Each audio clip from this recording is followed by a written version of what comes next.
also. We are recording. We're live, people. Ask busy. Grab one. Grab one. Grab practice test. I had to do. I had to order a pizza. But no, for Western Civ. Western Civ for Italian unification. We had to get pizza. We had to order some Domino's. I couldn't decide between I had to be delivered, so I'm limited. I thought about and also I could order it in advance. I thought about the Brooklyn pizza. I thought about that, but I couldn't order that in advance. I could because that's if I won't have time. I'm going to do it online. I know I kind of want that. But we can make do, right? It's still pizza. Pizza's pizza, right? And I got the traditional Italian kind. You know what that is? And anchovies. Ew. No, we just got cheese and I got to throw some basil on it. That'll be fun. So, how do we do on the practice test? Then do this. Now this is everything about this is like a regular test. The only difference is on the short answer questions, you normally would have 4 choices, you choose 3. This one just gives you 3 choices. Now, you do not have to do the whole thing, but I do want you to look at the short answer questions and decide how you would answer them. But I want you to do the 55 multiple choice. It has the time, it has everything. So please do that by next Tuesday. Sound good? The printing is small, but you are young and or spry, correct? Look how spry you are. Spryness directly relates to reading small print. That's science. I can still read it. I'm actually kind of happy. I figured I'd have reading glasses by now, but not yet. Yeah, here it's blurry, but right here I can read it. See, I'm writing because I'm still relatively spry. See, relative. Yes.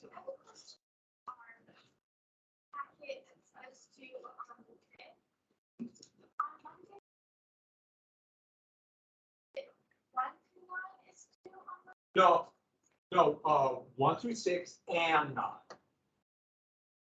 Period 1 through 6 and 9. Now, I'm going to tell you, there's some things you have to know and go through on your own, but I'm going to collect those. So on your own, and if you do fill out all the rest of it, I'll give you extra credit.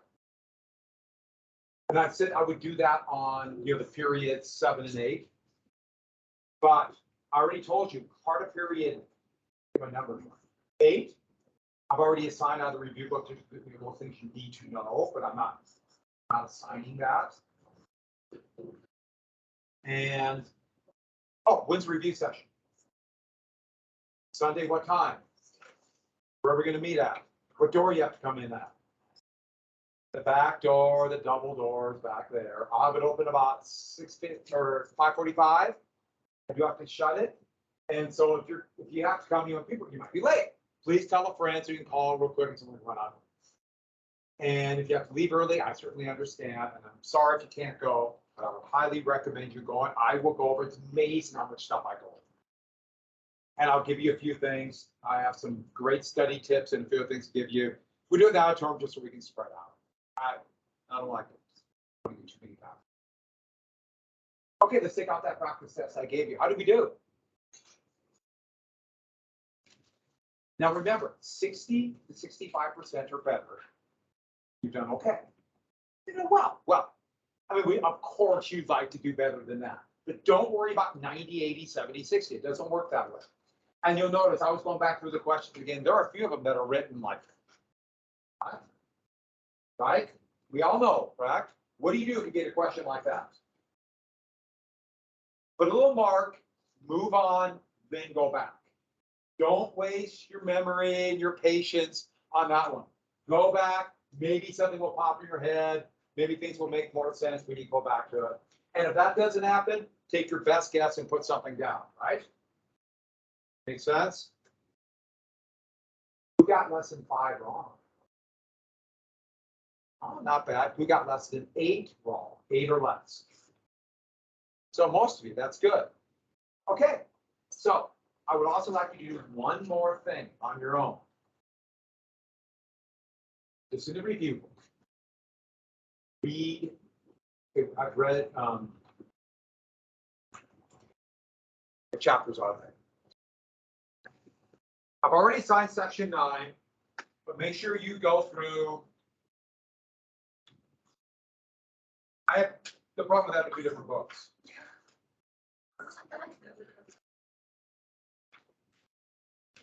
'28 and 29. They're really short. And what do you need to know? That's the fact. Just go through a look on that review packet after the election of 1960. Go through it. Is that okay for everybody? You understand? All right. So then take your notes out. Yes.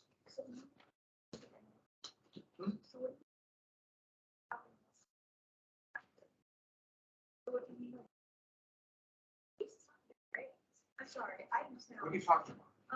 Monday, 5 times. Okay. Oh, you know, I was struggling. And it's Okay. And it's the whole right. What? 1 through 6, and you can click out that and then 9.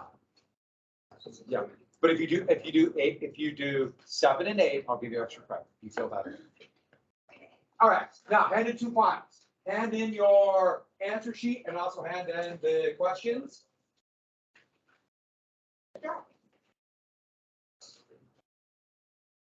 How many missed one that you went back and immediately thought, oh. How many missed one and like, ooh, good question. All right, hand them up. 2 stacks, please. 2 pots, 2 pots. I will cover as absolutely as much stuff as I can up to that moment. I will cover a lot in the review sessions.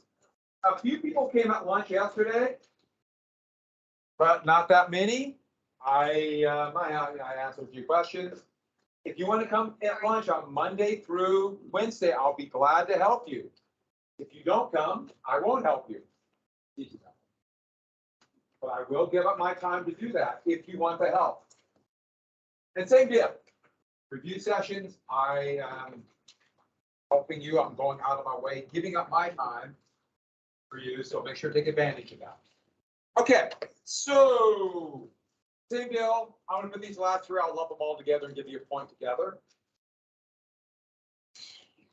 Name. Okay, good. All right.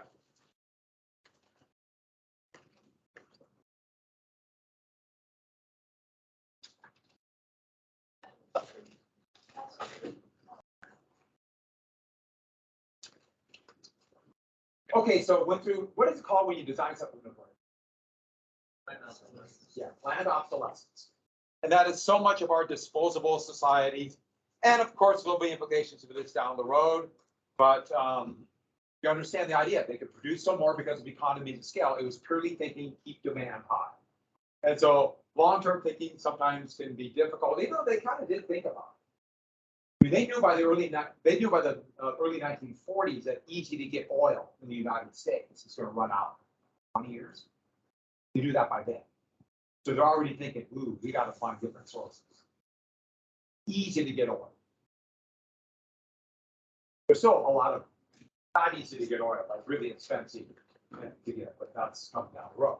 And what was, big growth in, you think demographic change, meaning a lot of people had children and got married younger. What was that called? And the housing shortage led to the growth of, what was that first? Well, it wasn't the first one, but became the prototypical one. What was it called? Yeah, beautiful Levittown. And what did they need to make that work? Yeah, needed cars. Would not function without it. And to mention the cult of domesticity, who wrote a book saying about women being so, it was very stifling with only one choice. And the mystique was women didn't need any more than one choice. Who wrote it? Betty what? Yeah, Betty Friedan, The Feminine Mystique. Pretty amazing author. She interviewed a bunch of, they're almost all It was a little bit classes, almost all college graduates, because that's what she was. That's who she interviewed, but it was the same idea. And it's obviously very complex. It's to choose that career. And why did teen culture and generation gap grow so much? Well, music would take advantage of this. But what did teens and young people have more of than ever before? Money. So they can market to them. And then that's where we get what kind of music? And the thing about rock and roll, it wasn't so much that, don't get bogged down in what people say rock and roll today, that they divide music into so many different categories that it becomes hard to understand. It was just how that just literally changed the entire way music was marketed, what was popular, how they used the different instruments, especially the rhythm section would change forever. What person did we play a little bit of? The wonderful Chuck Berry. Who was Ike's Secretary of State? And what was the policy to literally threaten nuclear war to get what you want?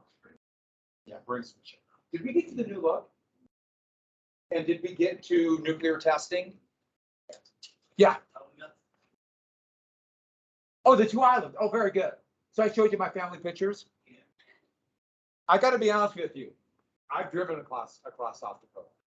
I made it out alive. Who's driven across South Dakota?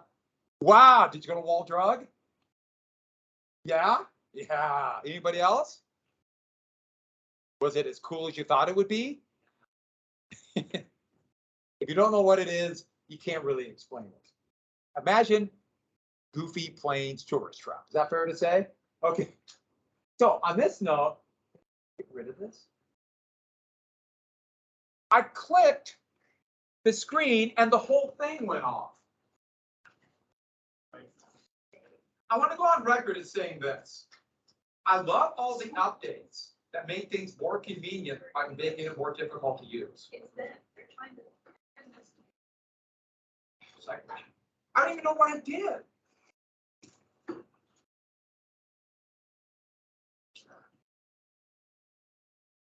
My grandparents lived in Nebraska, so I've been to Wall Drug many times.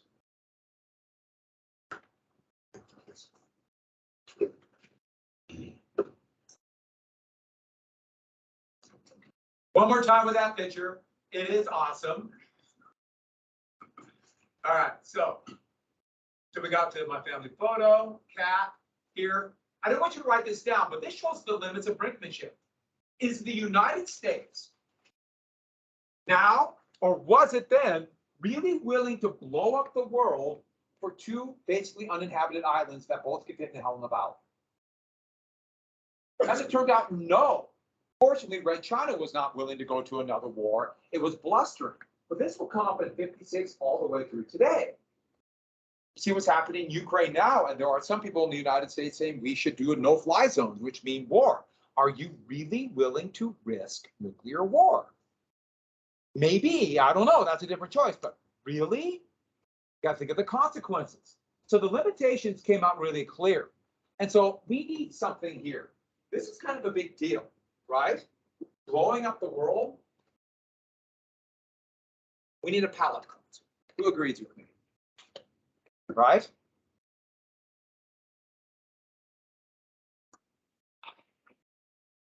A palate cleanser, right? Yeah.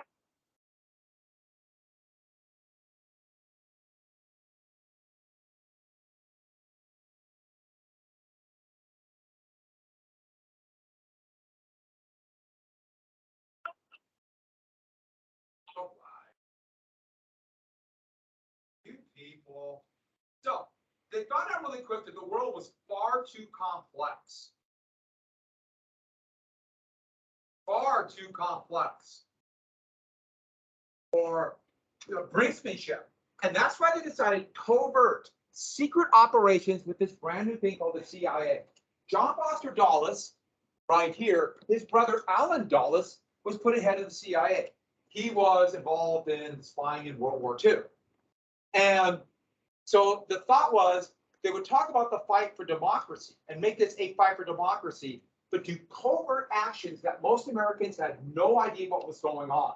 and would not find out to the mid-1970s. Other places in the world knew. So here they are meeting, and so I thought I'd put some East German spyware on here. Here's a 1950s camera inside of a trench coat, which I thought was great, and then a camera put on a pigeon. This was an actual effort they tried. Yes, this is a stuffed pigeon. This is in the Stasi Museum in Berlin. It's East German secret police. If you get a chance to go to Berlin, go to that museum. It's shockingly cool. It's in the old Stasi headquarters. It's really cool. And it's near a place that sells Wurst. So moving on. Sausage. It's Germany. So almost immediately, the United States is going to get involved in activities that by the National Security Act were illegal. What was happening was this. Iran, after World War II, created a homegrown democracy. A parliament, the president would be chosen by the majority party in parliament. It was loosely based on the British one, but it was a homegrown democracy. There was a monarch called a king called the Shia, but he had basically given up power to this constitutional monarchy. He was still a figurehead, so to speak, like the Queen of England. I mean, basically that. Technically, they had some authority. His father was ousted. He was a brutal dictator. So now we have the Shah. And the president was this man right here, Mohammad Mossadegh. He was a nationalist. He desperately wanted to do something about Iran, which was desperately poor. Oh, Iran had wealth, some of the largest oil reserves in the world. But a treaty that dated back to the turn of the century, Britain controlled over 95% of the oil revenues. So Britain controlled the oil. Britain got this treaty so they could have oil for their navy before World War I. And after World War II, Britain desperately broke because of the expenditures in the war. They kept this contract. So Mossadegh kept begging, oh, this is a British supervisor looking at a pipeline being constructed. They constructed which at the time was the largest oil refinery, Britain did, but they sucked out enough money to more than pay for it. And they wanted to make a deal, 50-50 split. The people of Iran desperately poor. And Britain refused, mocked them, called them Persia, which is their old name and not Iran, which was really humiliating to the Iranians. And finally, Mossadegh and the government announced that they would nationalize. Nationalize means they took over the oil from British Petroleum. Now, they made the point, which is very valid, Britain had taken enough money out of the oil, we don't need to pay for it. But anyways, Britain was furious. You know, they're stealing our money from the oil that we stole fair and square. And they went to the United States. They went to President Truman and asked the United States for help. Britain was kicked out. Their diplomats were kicked out. Britain was blockading Iran, making suffering worse because of that. But they couldn't get into Iran. And they wanted to overthrow Mossadegh. The U.S. is still there. Truman said, make a deal. Truman wanted allies in the Middle East. Remember containment? He wanted allies, not necessarily democracies. Like in Syria, the U.S. helped overthrow one, but 52, Truman's leaving office. And remember, the U.S. is involved in Korea. The new president, actually president-elect, was approached by the brand new British Prime Minister. And Ike and the Dulles brothers, it was already announced John Foster Dulles would be Eisenhower's Secretary of State. They said, yes, let's go. The new British Prime Minister was this blast from the past, a guy by the name of Winston Churchill, who Eisenhower worked with in World War II. So Churchill's back as Prime Minister. And Churchill knew right away, I can't tell the Americans, we want to overthrow the government so we can get the oil revenues. No, what he told the Americans were, yes, we're worried about the oil, but Mossadegh is really a what? Communist. And that's what you have to write down. Mossadegh was a communist. I forgot to put that down. Mossadegh was not a communist. In fact, the Communist Party in Iran hated him. That doesn't matter. Cold War fears, they believed it, and nobody wanted to look soft on communism. So if it came out, yes, Mossadegh's a communist, Eisenhower would be blamed. So what they did is they used the CIA. The brand new CIA, which had never done this before and really ham-handed, they could operate out of the US Embassy in Tehran. Tehran and Mossadegh trusted the United States because they thought the United States would defend their new democracy. Britain didn't have that, so they could operate out of the embassy. And Mossadegh was totally taken by surprise. So they tried to first pay off the army and fundamentalist Shia clerics. That failed at first, but they bought them off, the army and fundamentalist clerics, to try to create a mob. It failed at first, but eventually would work. Yes, they went to fundamentalist clerics and said that Mossadegh is going to get rid of the influence of the Shia faith in Islam or in Iran. The Shia sect of Islam is about 67% of Iran to this day. Sunnis, the dominant sect all over the world, but Shia in Iran. It's also about the same percentage in Iraq. Yeah. Think about religious. Sometimes you might see it called a mullah, and the leading cleric would be called an ayatollah. That's all. It's all. It's just think about like cardinal or bishop in the Catholic Church. And so they bought him off, but then Mossadegh totally just couldn't believe it happened and thought the first part didn't work. I'm fine. And so they engineered another mob by literally just bribing the impoverished people of Iran. They bribed people to go out in the street with people kind of leading chants. And then to get more people out, they hired circus performers to go out on street corners and start doing juggling and fire eaters and stuff like that. People came out to watch them and they went through the crowd and bought them off. But really poor. And they marched on Mossadegh and they started chanting down with Mossadegh. People started showing up with signs. And the next thing you know, Mossadegh was still like, what happened? He couldn't believe it. Couldn't believe it. And resigned and was arrested. Couldn't believe it. And so he was overthrown. The United States, in the media in the United States, it was portrayed as communist government was overthrown.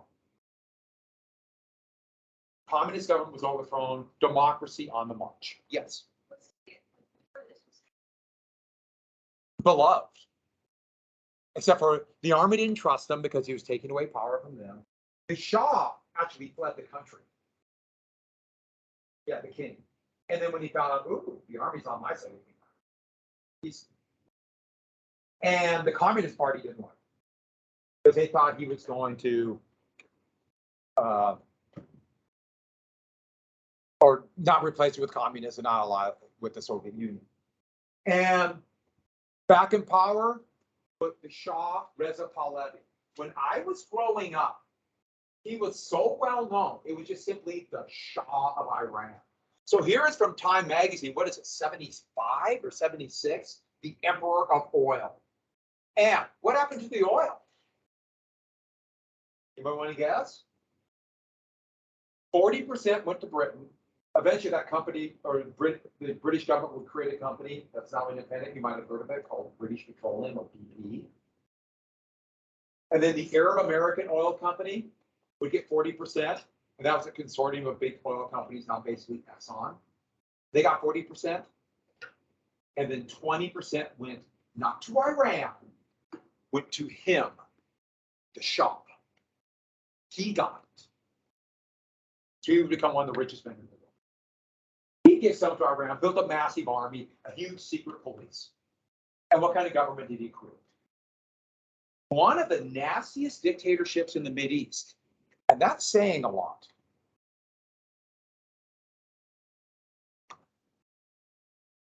Do you understand why it's called the Mideast? Have I told you that? Do you know why? Well, I'll tell you very quickly. Here's England. Here's England. This to them was the East. East. So what's in the middle? Here. So they called it the Middle East. It's in the middle between Britain and the East. So we call it that, and that's purely because of British colonialism. It just stuck. Sometimes you hear it called the Near East. That's all East. That's the nearest part of the East. Okay? So that's why it's called that. And now it's just stuck.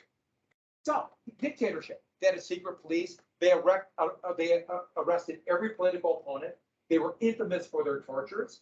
But ironically, the current government, that would be the descendants of those who would depose them, are using the same tortures.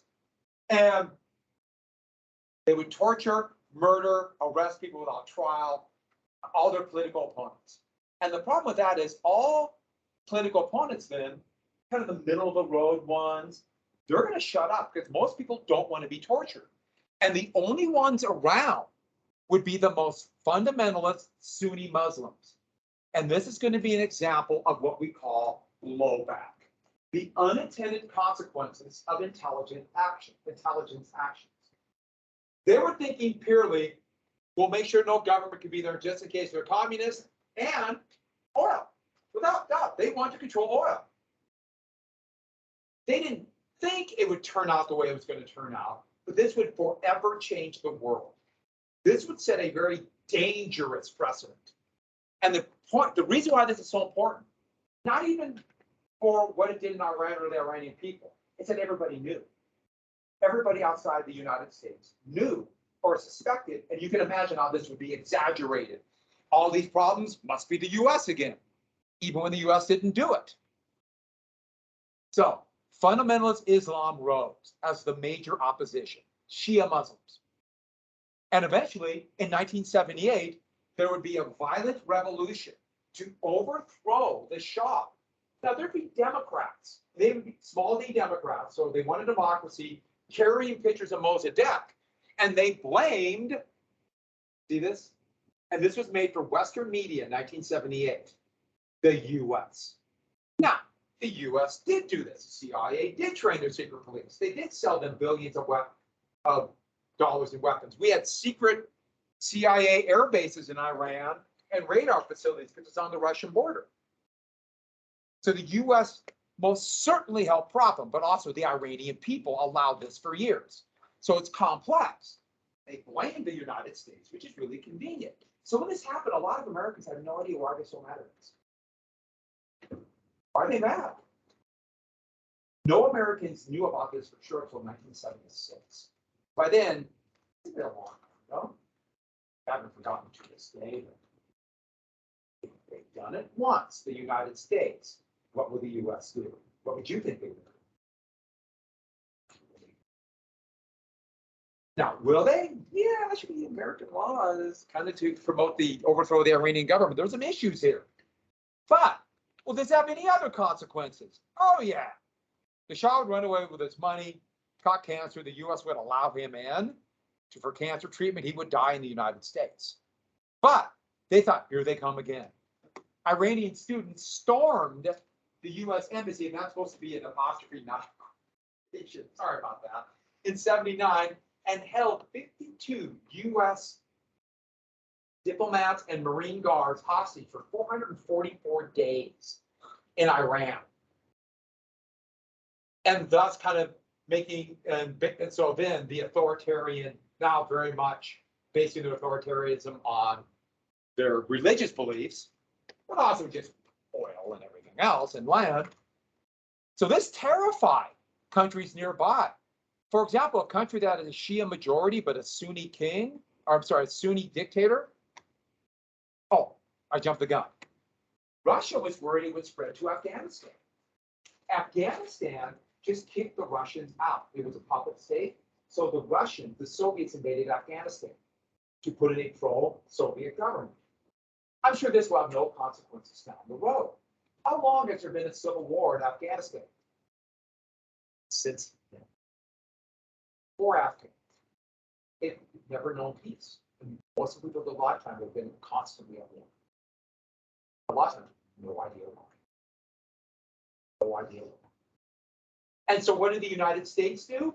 We funded a revolution. We helped fund a revolutionary movement against the Soviets, including fundamentalist Muslims to come fight.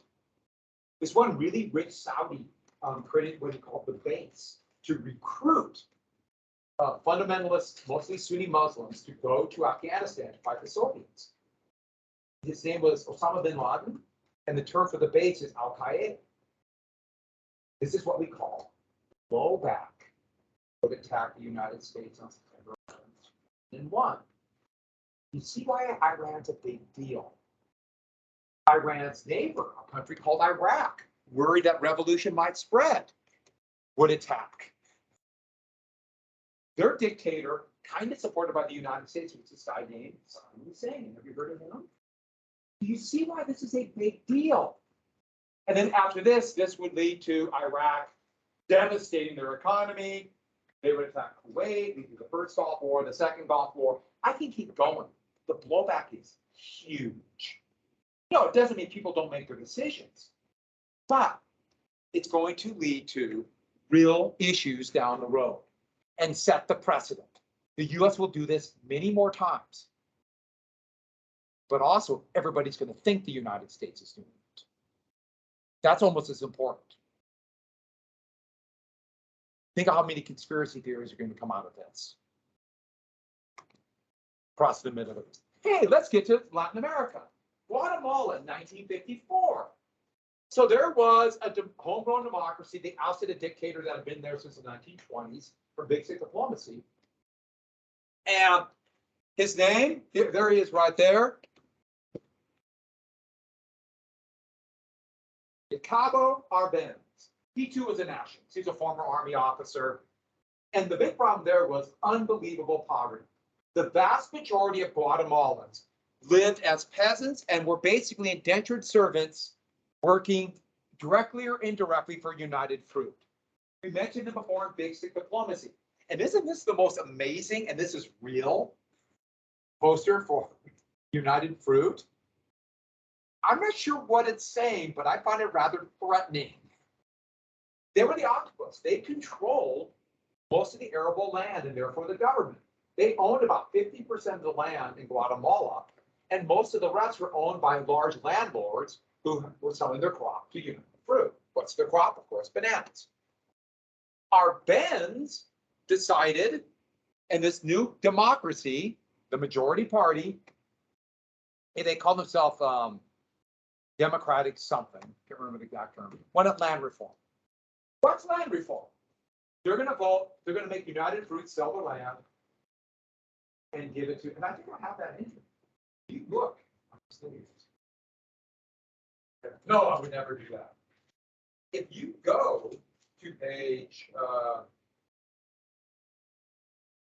10, there's awesome. I'm kind of going through this really good. It's amazing. It's almost like this was planned. I'm a little behind though. I'm sorry. You forgive me? Didn't need to. It's still a weird year. I'm still kind of recovering from last year. Something weird happened last year. So it's the whole thing. I'm still a little bit off. Land reform. So give the land to peasants. Basically, buy the land from United Fruit, give it to peasants. So immediately, United Fruit, and they actually paid for newspaper, et cetera, to come down there, branded Arbenz a what? Communist. Was he a communist? No.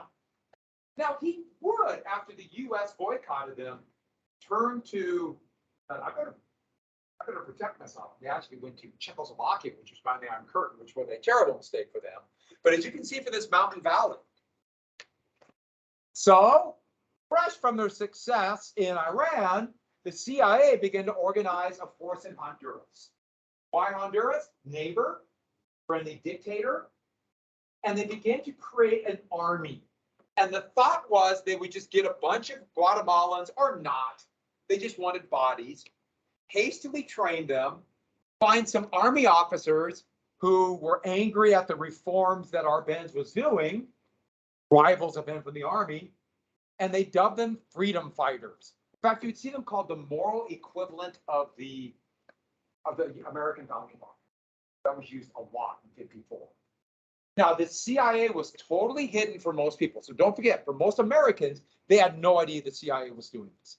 This was all secret money going for this. And here's the guy, Carlos Armas. Here's a stamp of his down the road.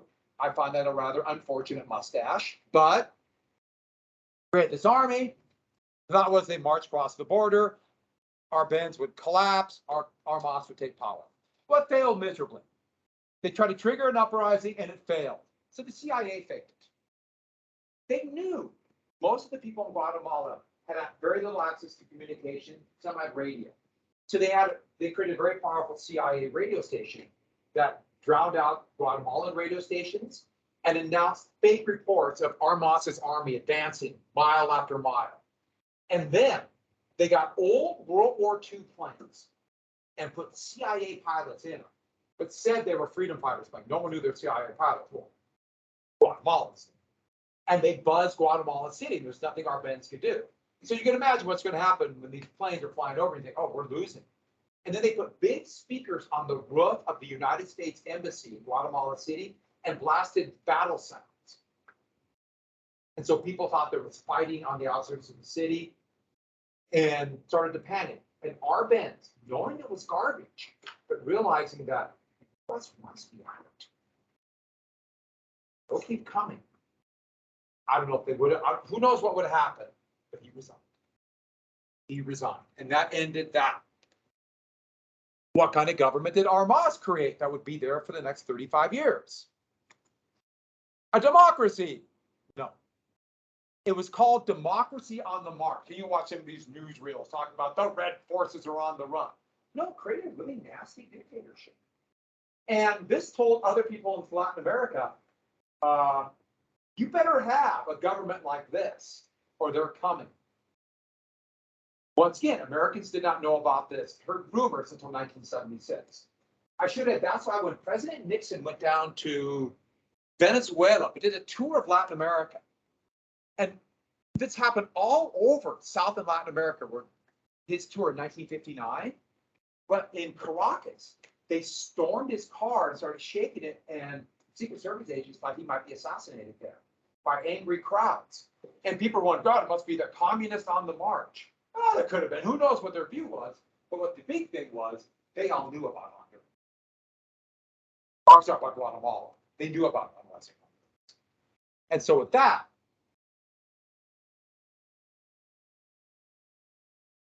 palate cleanser. Who wants a palate cleanser? I love democracy.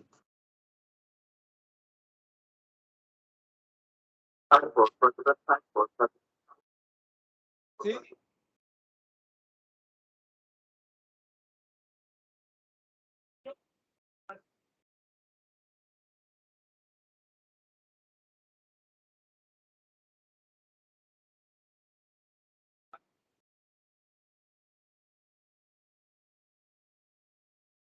I kind of like Ike.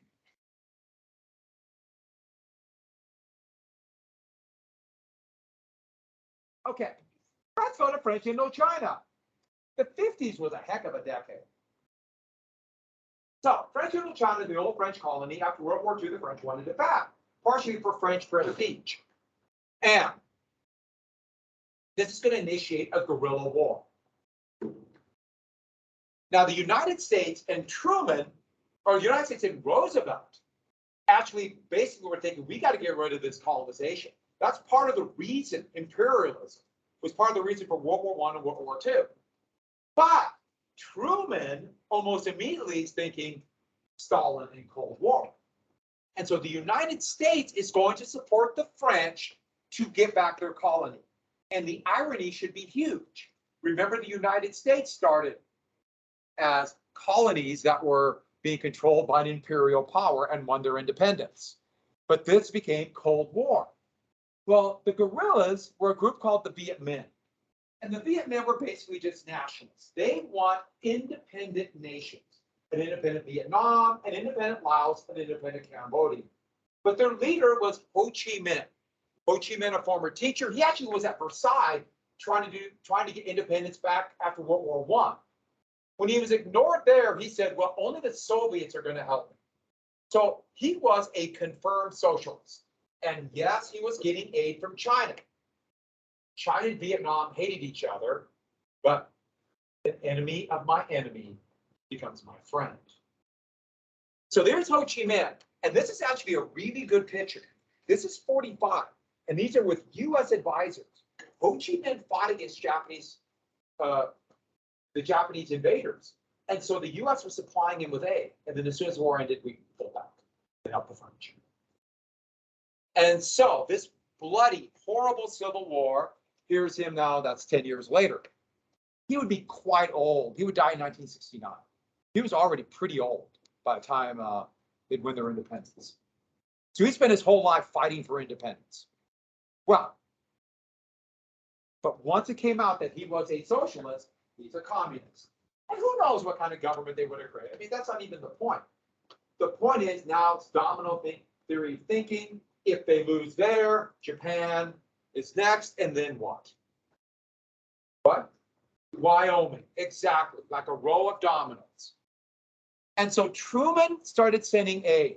By 1954, the United States is supplying half of all the money going to the French war effort. And the French want out. By 51 and 52, they realized we can't win. There was some fighting in South and spread in this, especially in this area called the Mekong Delta.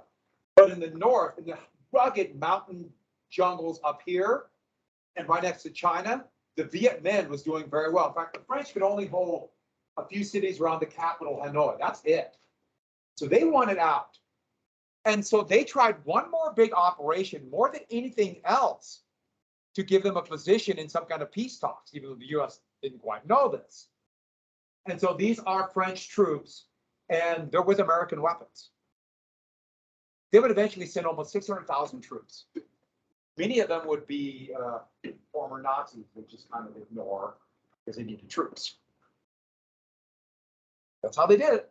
Well, at Dien Bien Phu, right here, they dropped paratroopers, and here they are dropping, to surprise the Viet Minh and take this important city on a supply line for the Viet Minh. Now, the thing is, it took them by surprise, they landed, but then what do? They're parachuted in. How do you get parachutists out? And they can't have heavy equipment. And if they try to take the roads through valleys in the mountains, what's going to happen to them? It's already happened many times to the French.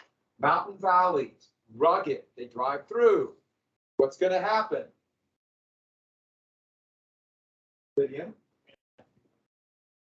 Yeah, so ambush essentially and block the road. Ambush hell. And so they landed, took it, and then they're isolated. The Viet Minh drag weapons there and surround them. And the siege is going to last for months. President Eisenhower even talked about using US troops to relieve them. The siege would last for months until finally, here are the French soldiers here. You're trying to parachute supplies in. This is the surrender. And that's the Viet Minh flag, which is now the flag of Vietnam. Eisenhower talked about it. He even went to the Senate Majority Leader, a Democrat, and said, would the Democrats support the United States sending troops, maybe even a small nuclear weapon? Wow, right? And the Senate Majority Leader said that's insane. It'll look like we're fighting a colonial war. The Democrats will not support you. And so Eisenhower did not do it. Does anybody know who that Senate Majority Leader was? Lyndon Johnson. Is that what you're going to say? Good. Yeah, Lyndon Johnson.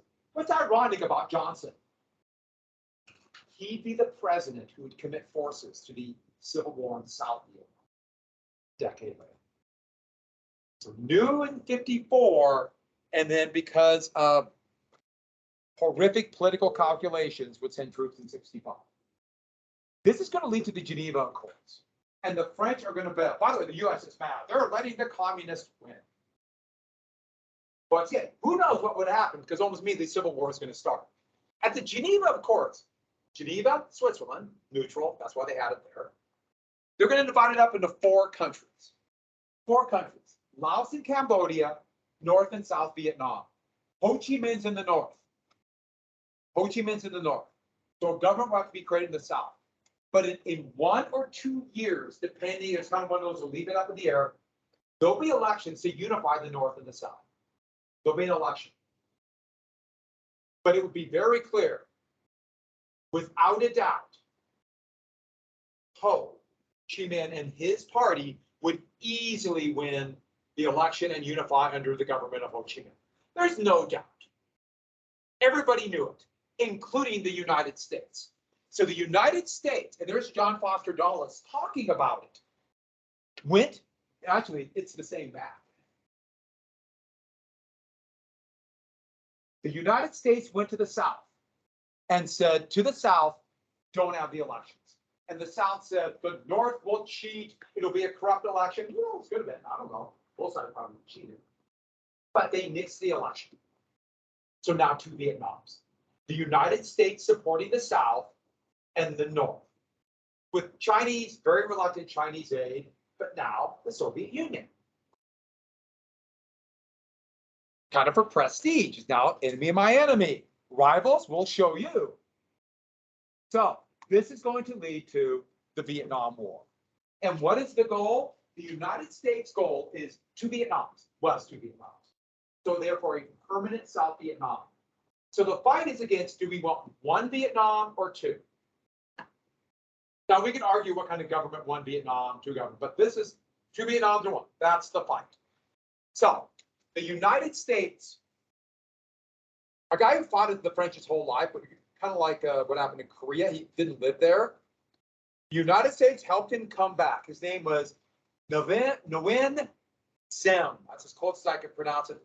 Vietnamese is hard for an English speaker, and I'm not very good at languages. Anyways, the D is kind of spelled like a, sometimes it's pronounced with a D sound, duh. Sometimes it's pronounced with a TZ sound in Vietnamese. The Vietnamese language had 10,000 characters. The French took 10,000 characters and made them go to 26 Latin letters.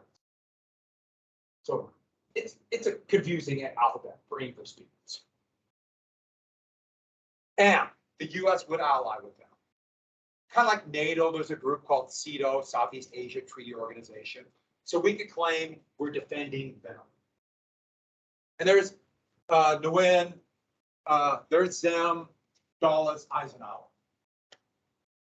He picked his pretty nasty dictatorship. He put all his friends, cronies, family members in government. But he was not Ho Chi Minh. And this is going to begin the Civil War in South Vietnam. And this is the Vietnam War.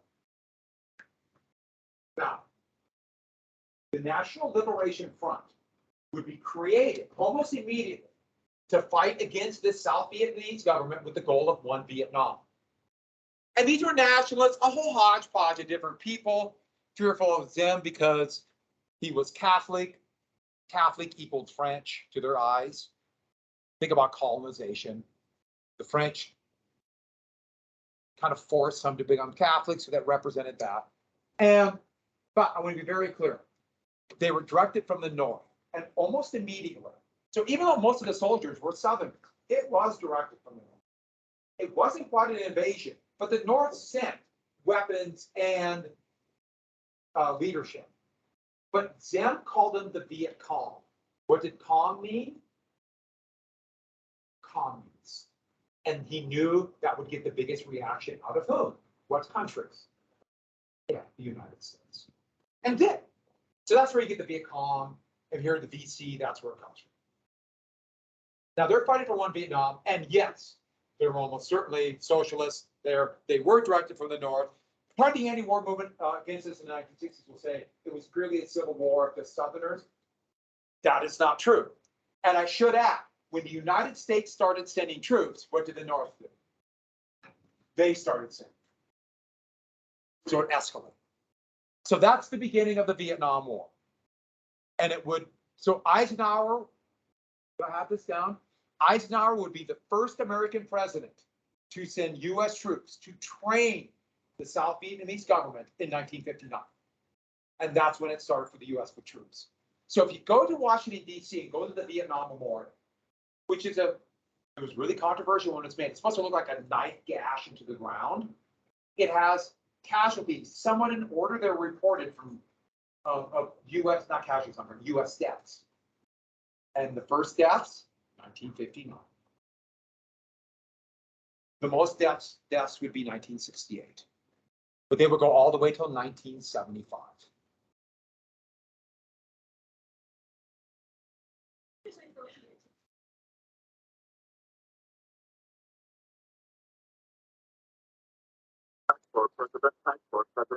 Okay. So Last couple things I'll finish up on Monday. Like I said, I'm gonna go as far as I can. And then I will fill in blanks. As I said, you're gonna have to know those things in that review packet. And so I'll answer everything from those last few pages on Wednesday that I don't get to in class. Oh, one more thing.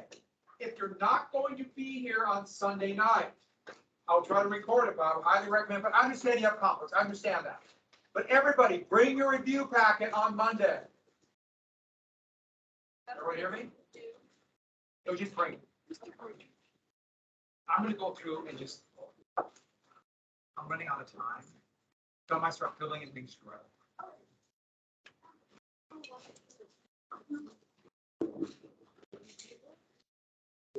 You turned all your. Yeah. I must. I hate when I do that. It always embarrasses things. So I'm gonna give you a zero. Right? Not there? So you got it done. I will give it. I'm really sorry. No, that's okay. Thank you. Yeah, if I do that, I'll get it changed. Yeah, you got it. I know you did it. Yes.